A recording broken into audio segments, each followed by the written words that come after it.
This is one of the most connected societies on earth because we became a country of refugees. Again, in Europe, in the United States, in North America, Australia, we have at least 1 million people who've settled.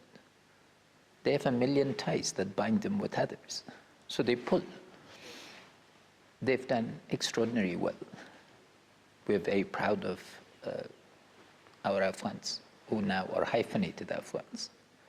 But that provides an aspiration.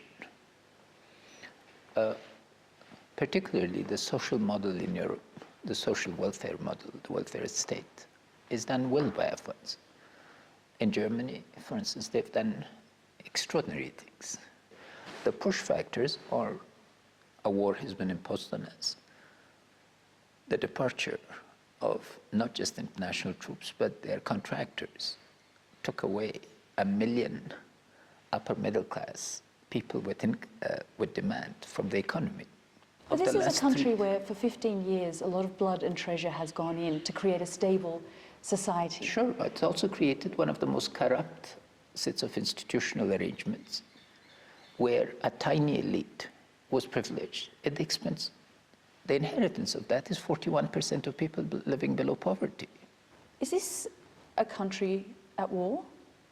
Yes, it's a country that has become the platform for a regional and global war.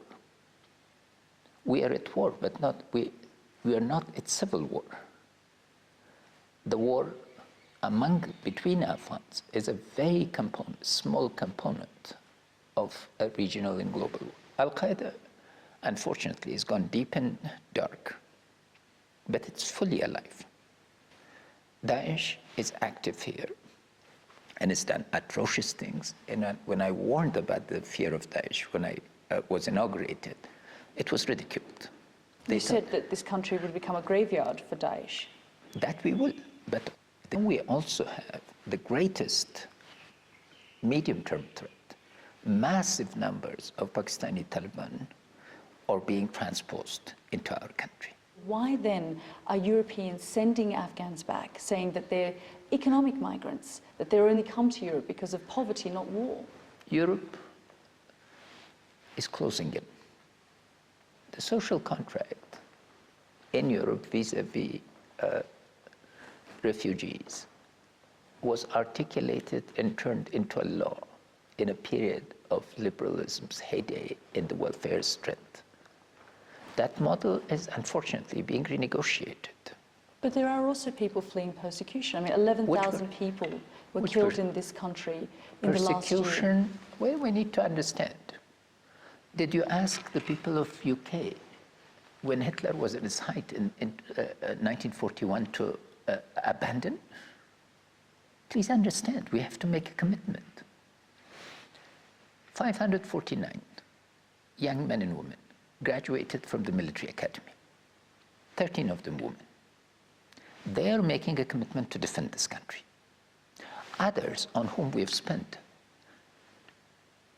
hundreds of millions of dollars want to leave under the slightest pressure. We need to have will. If you want to have a country, you need to have the will. It's not the slightest pressure, though. I mean, the last year has seen the worst form of violence. But is it better elsewhere? Well, they seem to think so. No, please and do they're not. making that very Please do dangerous not. journey. The journey is made voluntarily. They're paying $10,000 to $30,000. They are impoverishing their families in order to make that journey, because that journey was based on false assumptions. We are under attack. Do we stand up for our right to breathe, for our right to live, or do we pack up and go? This is an existential choice. Countries do not survive by their best attempting to flee. So I have no sympathy. My goal is to make sure that my people live with dignity, with hope, and with determination. If we don't stand up in the face of the threat and the threats are very real. My life is threatened every day. You know, I go to different parts of Afghanistan. But you Rockets have the are fired. protection that other Afghans Rockets, don't. you think rockets are, when rockets are fired, that you have protection against it? When bombs are thrown at you, you have protection against it? If I had that sense, I would surround myself in the palace and never step out. But I go constantly. None of my movements is without risk. President Ghani, thank you so much for your Of time. course. Thank you. Of course. Pleasure.